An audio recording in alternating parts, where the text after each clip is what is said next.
नमस्ते दोस्तों, आपके अपने यस स्मार्ट लाइफ हिंदी साहित्य चैनल में आप सभी का स्वागत है। दोस्तों, इस वीडियो में आज हम पद और पदबंध क्या है और इसमें क्या अंतर है, इस विषय पर बात करने वाले हैं। इसके पहले हमने शब्द और पद इस टॉपिक पर वीडियो देखा। इस चैनल पर जो वीडियो दिए जाते हैं वो वीडियो आपको कैसे लगते हैं कमेंट करके जरूर बताइएगा। आप अपनी तरफ से सुझाव और सूचनाएं भी लिख सकते हैं।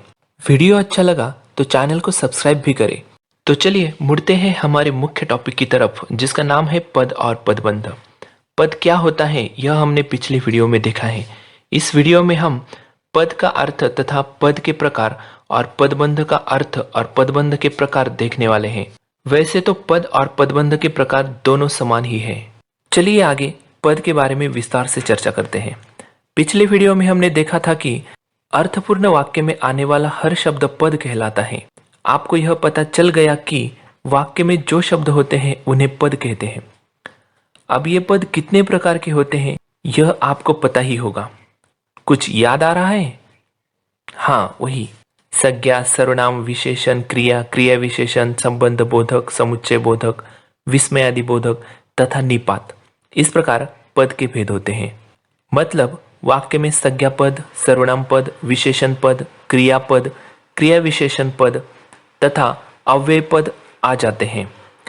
अव्यय पद में क्रिया विशेषण अव्यय, संबंध बोधक अव्यय, समुच्चय बोधक अव्यय, विस्मयादि बोधक अव्यय तथा निपात का समावेश होता है। एक उदाहरण देख लीजिए। यहाँ पर राम बुद्धिमान लड़का है इसलिए वह सोच समझकर बात करता है। इस वाक्य में राम संज्ञा पद है, बुद्धिमान यह शब्द विशेषण पद है, लड़का यह शब्द संज्ञा पद है, इसलिए यह अव्यय पद है। यह सर्वनाम पद है। सोच समझकर यह शब्द क्रिया विशेषण है, मतलब क्रिया विशेषण पद है। और बात करता यह क्रियापद है। इस प्रकार वाक्य में पद के भेद अर्थात प्रकार शामिल होते हैं। इस प्रकार वाक्य में पद के रूप हमें दिखाई देते हैं। हर वाक्य में ये सारे रूप शामिल होंगे ऐसा नहीं है, वह वाक्य पर आधारित है कि उसमें कितने भेद कितने रूप आए हैं। अब देखिए पद की नई परिभाषा हमारे समझ में आ जाएगी। देखिए परिभाषा, किसी एक व्याकरणिक इकाई अर्थात वाक्य में शामिल संज्ञा, सर्वनाम, विशेषण, क्रिया, क्रिया विशेषण तथा अव्यय शब्दों को ही पद कहते हैं। आई बात समझ में? मुझे यकीन है अगर आप ध्यान से वीडियो देख रहे हैं तो पद और उसके प्रकार आपके समझ में आए होंगे। तो चलिए आगे पदबंध क्या है जान लेते हैं। अभी आपने देखा कि पद किसे कहते हैं, अब पदबंध भी समझ जाओगे। जिसको पद समझ में आ गया समझो उसको पदबंध भी समझ में आ जाएगा। आसान शब्दों में हम बोल सकते हैं कि किसी एक पद की सहायता करने के लिए बनी हुई पदों की श्रृंखला को पदबंध कहते हैं। ये तो हो गई हमारे साधारण भाषा में पदबंध की परिभाषा। अब वैयाकरणिक दृष्टि से भी हम पदबंध की परिभाषा किस प्रकार की होंगी यह देखेंगे। देखिए, जब एक से अधिक पद सामूहिक रूप में किसी एक व्याकरणिक इकाई अर्थात पद जैसे संज्ञा, सर्वनाम, विशेषण, क्रिया, क्रिया विशेषण आदि की जगह प्रयुक्त हो तो उस बंधी इकाई को पदबंध कहते हैं। दूसरे शब्दों में हम बोल सकते हैं कि अनेक पदों के संयोग से बने वाक्यांश को जो एक ही पद का काम करता है उसे पदबंध कहते हैं। पद की तरह पदबंध के भी वही प्रकार है। उसमें संज्ञा पदबंध, सर्वनाम पदबंध, विशेषण पदबंध, क्रिया पदबंध और क्रिया विशेषण पदबंध आते हैं। बाकी अव्यय एक ही शब्द में होने के कारण वह पदबंध की श्रेणी में नहीं आते। पदबंध के 5 प्रकार होते हैं। पदबंध के प्रकार देखने से पहले शीर्ष पद अर्थात मुख्य पद तथा आश्रित पद को समझना बहुत जरूरी है। मुख्य पद मतलब अधोरेखित वाक्यांश में संज्ञा, सर्वनाम, विशेषण, क्रिया, क्रिया विशेषण आदियों का बोध कराने वाले पद अर्थात शब्द को मुख्य पद कहते हैं। और आश्रित पद मतलब अधोरेखित वाक्यांश में संज्ञा, सर्वनाम, विशेषण, क्रिया, क्रिया विशेषण आदि पदों की सहायता करने वाले पद अथवा वाक्यांश को आश्रित पद कहते हैं। अब देखते हैं पदबंध के उदाहरण।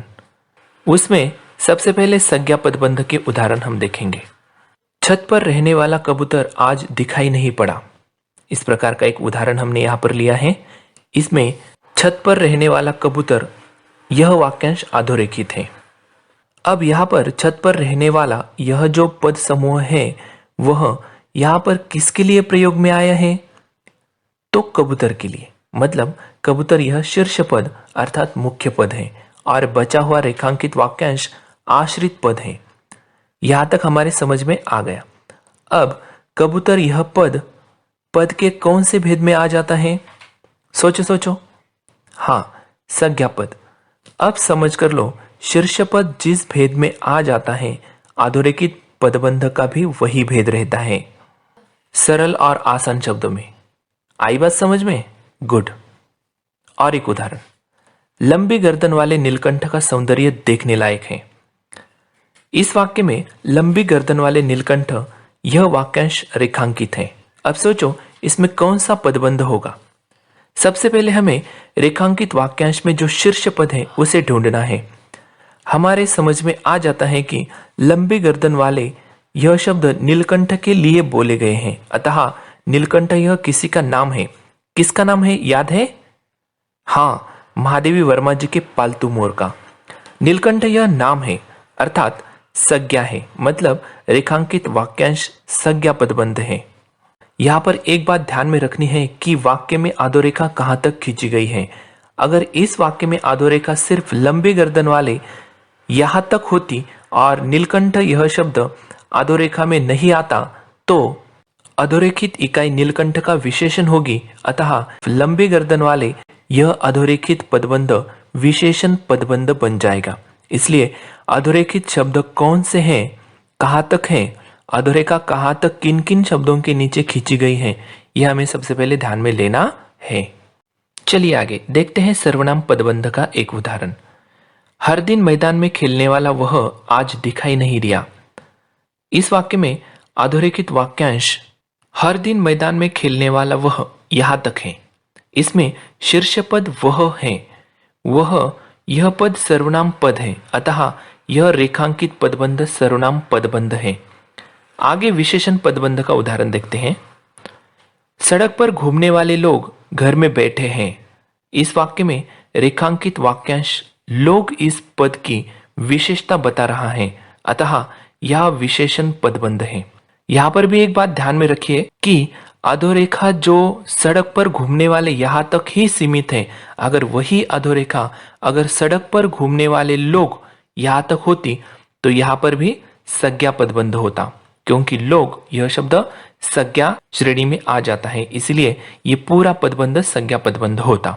लेकिन अधोरेखा यहाँ पर सिर्फ सड़क पर घूमने वाले इन शब्दों के नीचे तक ही है, इसलिए सड़क पर घूमने वाले यह शब्द लोग इस शब्द की विशेषता बता रहे हैं, अतः यहाँ पर विशेषण पदबंध है। आगे क्रिया पदबंध का उदाहरण देखिए। बिना काम के घर में बैठा भी तो नहीं जाता। इस रेखांकित पदबंध में क्रिया शामिल है, बैठा नहीं जाता ये क्रिया है इस वाक्य में, तो अधोरेखा में वह क्रिया शामिल है, अतः यह क्रिया पदबंध है।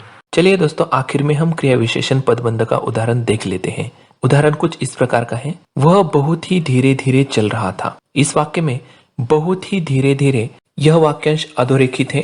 प्रश्न इस प्रकार का पूछा जा सकता है कि निम्नलिखित वाक्य में अधोरेखित पदबंध का भेद कौन सा है? तो इस वाक्य में जो अधोरेखित पदबंध है उसका भेद हमें पहचानना है। किस प्रकार से पहचानेंगे? तो इस वाक्य में जो अधोरेखित किया गया वाक्यांश है उसमें बहुत ही धीरे धीरे इस प्रकार के शब्द आए हैं और बहुत ही धीरे धीरे यह जो शब्द है वह चलने की प्रक्रिया की विशेषता बता रहे हैं। अतः यहाँ पर जो शब्द चलने की मतलब क्रिया की विशेषता बताता है उन शब्दों को हम क्रिया विशेषण कहते हैं। तो इस वाक्य में अधोरेखित पदबंध जो है वह क्रिया विशेषण पदबंध हुआ। इस प्रकार से पदबंध पहचानना बिल्कुल ही आसान है। बच्चों, इस टॉपिक पर आपके लिए एक छोटी सी टेस्ट रखी गई है जो 15 अंकों की है। इस टेस्ट की लिंक मैंने डिस्क्रिप्शन में दे रखी है। डिस्क्रिप्शन में जाकर आप उस लिंक पर क्लिक करके असाइनमेंट नंबर 2 पद और पदबंध नामक टेस्ट आप वहां पर देख सकते हैं। और यह टेस्ट आपको वीडियो को ध्यान से देखने के बाद बिना कॉपी किए सारे सवालों के जवाब देकर सबमिट करनी है। जैसे ही आप असाइनमेंट सबमिट करोगे तुरंत आपको अपने प्राप्त किए हुए अंक डिस्प्ले होंगे। तो जरूर इस टेस्ट को कंप्लीट करें और कंप्लीट करने के बाद सबमिट करें। तो चलिए बच्चों, आशा करता हूं कि यह टॉपिक आपकी समझ में आया होगा। वीडियो अच्छा लगा तो लाइक कीजिए, शेयर कीजिए और चैनल को सब्सक्राइब करना ना भूलिए। धन्यवाद।